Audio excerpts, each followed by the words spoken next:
Bonjour, aujourd'hui nous parlons de la communication dans la relation parent-enfant et plus particulièrement nous allons découvrir ce que c'est que la relation klaxon. Alors, je suis Anaïs Severt, je suis thérapeute, coach parental, formatrice. Je partage avec vous sur cette chaîne des astuces, des moyens pour mieux communiquer avec votre enfant. Donc, je vous invite à vous abonner si vous n'êtes pas encore abonné. Alors, la relation klaxon, qu'est-ce que c'est? Alors, c'est Jacques Salomé, le psychosociologue qui a créé la méthode ESPER, l'approche à laquelle je suis formée et que je partage avec vous dans ces vidéos. C'est lui qui a donc donné ce nom, relation klaxon, à la façon de communiquer que nous avons bien souvent avec nos enfants, avec les autres en général, mais plus particulièrement avec nos enfants. Alors, qu'est-ce que c'est? Eh bien, tout simplement, un klaxon, ça fait tu, tu, tu, tu, tu. Et la relation klaxon, eh bien, c'est ça. C'est chaque fois que nous disons tu à nos enfants. Alors, comment ça se passe? Eh bien, c'est simple. Écoutez-vous. Écoutez les parents avec leurs enfants.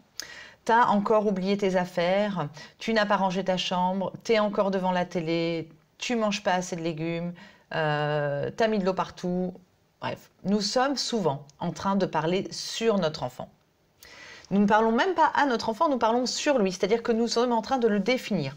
Le tu, on dit aussi que le tu, il tue, dans le sens où, effectivement, nous parlons sans cesse sur l'enfant, nous le définissons, nous lui donnons des invectives, des injonctions et des jugements. Hein. Souvent, le tu, il est rempli de jugements. Tu n'es pas assez ceci, tu es trop cela, t'as pas fait ceci. Donc, il y a des accusations, des reproches, des jugements. Voilà pourquoi Jacques Salomé définit ça comme une relation klaxon pour mieux le repérer et pour arrêter de pratiquer ce tu. Donc, la relation klaxon, ça consiste à dire tu, à parler sur l'autre, à le définir, à l'accuser, à lui faire des reproches. Comment alors allons-nous faire autrement? Donc, il va falloir trouver un autre moyen de faire passer nos messages. Alors, sans surprise, nous allons plutôt utiliser le je. Oui, le je. Au lieu de dire tu fais mal ceci, je vais plutôt parler de moi. Alors attention, hein, c'est pas dire je pour dire je pense que tu as mal fait. Hein, ça c'est encore jugeant et c'est encore une façon de parler sur l'autre de façon détournée.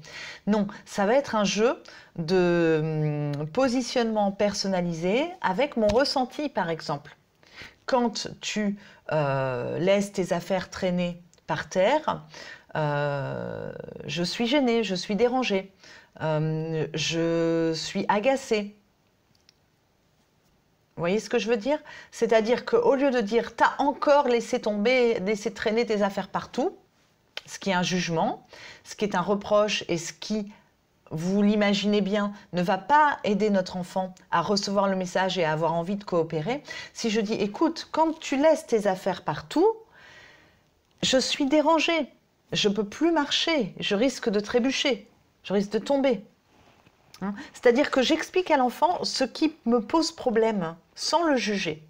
L'enfant sera beaucoup plus réceptif à ce que nous avons à lui dire s'il voit, s'il comprend en quoi ça nous dérange. Les enfants sont pleins d'empathie la plupart du temps. Hein. Ils sont soucieux, ils ne cherchent pas à nous nuire, ils sont plutôt soucieux de ce que nous ressentons. Et la plupart du temps, nous ne disons pas ce que nous ressentons, nous disons ce qu'ils doivent faire. Ce qui n'est pas du tout la même chose. Donc, est-ce que nous pouvons, au lieu de critiquer ce que notre enfant fait, est-ce que nous pouvons plutôt partager ce que nous ressentons et en quoi ça nous pose un problème? Alors, je vous mets au défi d'identifier déjà dans la relation avec votre enfant le nombre de tu que vous faites, si vous êtes beaucoup dans la relation klaxon ou pas, et de commencer à voir comment vous pouvez faire autrement, comment vous pouvez dire je au lieu de dire tu. Voilà, alors je vous souhaite de belles découvertes et de belles prises de conscience avec cet exercice. Et je vous dis à bientôt. N'oubliez pas de vous abonner à la chaîne et de vous abonner à mon blog, blog-esper.com. À bientôt.